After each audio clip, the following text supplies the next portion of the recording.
สวัสดีค่ะ Welcome to Advanced Lesson 36 Apple Baby Claw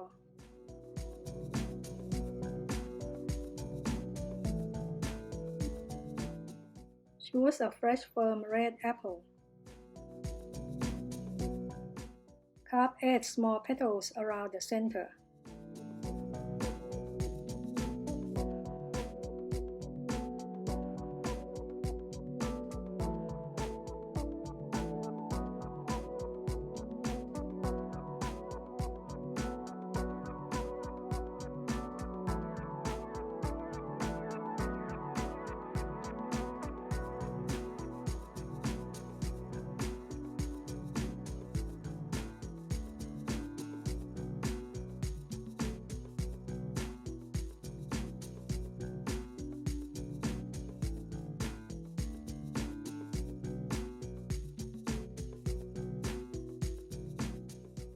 Between each petal, carve a claw shape by twisting the knife twice and turning the apple to create the curved end into the red skin, and remove the flesh below the claw.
Continue carving the same steps until the whole apple is complete.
Thank you very much for your support. See you again next Saturday. Bye bye.